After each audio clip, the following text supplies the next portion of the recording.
員のみんなは18歳になってからこの楽曲を聴こうね。どうも、歌い手研究部部長翔平です。普段は歌い手さんを応援する会社ファーストステップの経営とボイストレーナーをしています。今回はですね、クズワさんの疑心暗鬼を取り上げてみたいと思います。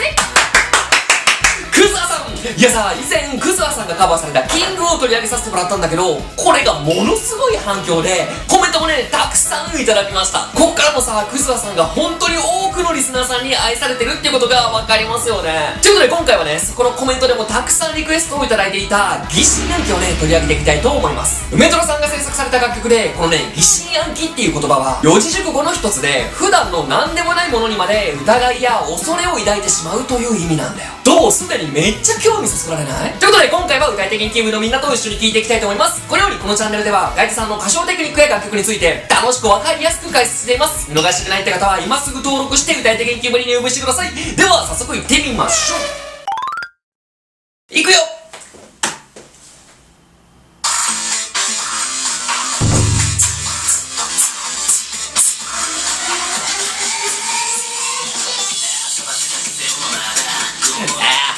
かっこいいでしょ。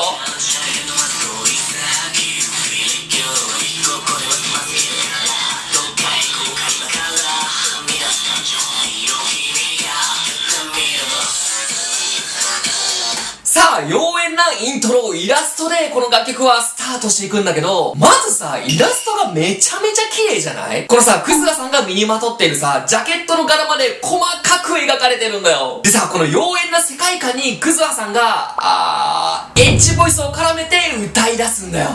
すいません。もうさ、出だし数秒でクズワさんならではの疑心暗鬼の世界観がさ、確立されてる感じするよね。でもまだこんなもんじゃないんだよ。行こう。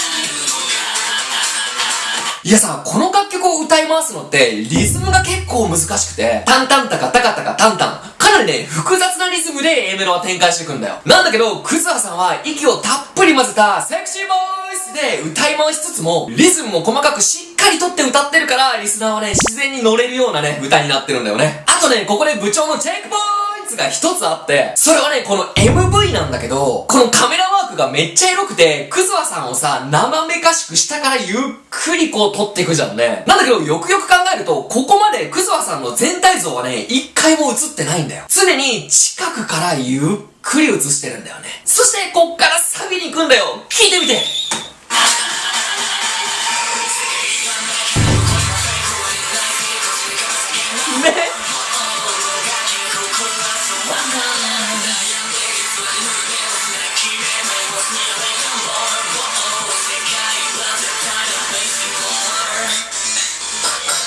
そう、サビが始まった瞬間に一気にカメラが引いて、クズワさんの全体像がね、初めて明らかになるんだよ。すごくね、音なしで MV だけ見ててもサビが来たってわかる演出だよね。でね、またサビもリズムが難しい。出だしから、世界がメイカレもこれもフェイク。英語が混じりつつ、ふわりも独特なんだよね。いや、この疑心暗鬼がさ、クズワさんにとっての初めてのソロ歌ってみたっていうことらしいんだけど、いや、なぜこんな難しい曲を選んだ？いや、まあ、しっかり歌いこなしてるからさすがなんだけど、いや、ほんとすごい。で、もう一個ね、ここで部長のチェックポ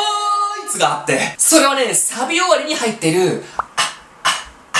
このフレーズ。これね、さらっとクズワさんやってるんだけど、発声としては結構難しくて、声を出すために必要な声帯を細かく閉じたり開いたりできないと発声できないんだよ。試しに部員のみんなも一緒にやってみようか。せーの。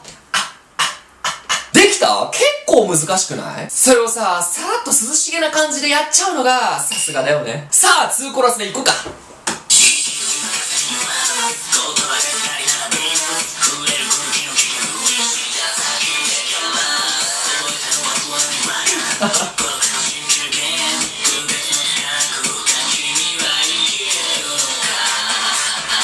さあ、2コーラス目はね、またカメラワークがクズワさんの近くに映って、パッとカメラがね、口元に切り替わったと思ったら、そこで歌われるワードが、舌先でかます。いやもうこれ18禁でしょ。良い子の部員のみんなは18歳になってから、この楽曲を聴こうね。さあ、2番のサビ行こうか。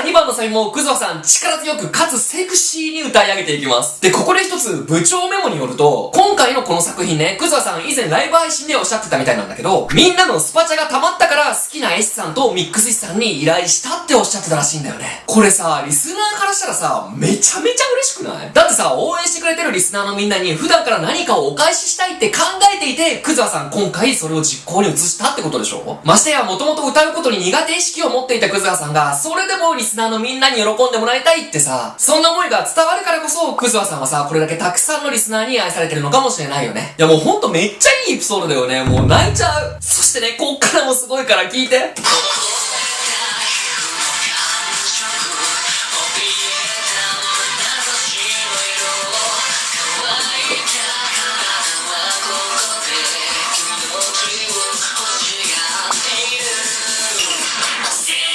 ここもさ、めちゃめちゃセクシーな歌い回しでしょ？でね、このセクシー感を演出している一つのテクニックとして、しゃくりがあるんだよね。しゃくりっていうのは、ある一つの音を発生するときに、そこにポーンと行くんじゃなくて、ちょっと下から入って、うーって上げていくテクニックだね。例えば、ここ途中、眼差しの色っていうワードがあるんだけど、ここをしゃくり一切なしで歌うと、眼差しの色、こんな感じなんだけど、しゃくりを入れると、眼差しの色、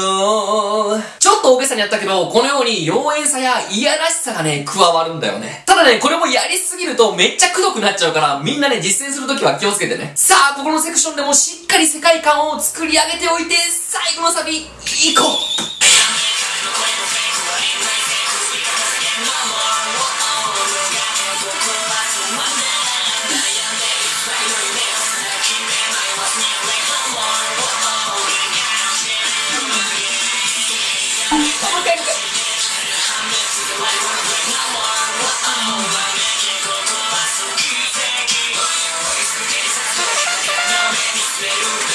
すげえ。さあ、最後のサビもクズワさんバリバリにリズムに乗りながらクライマックスのサビを妖艶に演出していきます。毎回のサビそうなんだけど、このワンダーランドの部分で声が歪むというかしゃがれるのも超かっこいいよね。でね、ここでサビは終わるんだけど、まだね、みんなにね、絶対に聴いてほしいポイントがあるんだよ。ちょっと最後まで一緒に聴いて。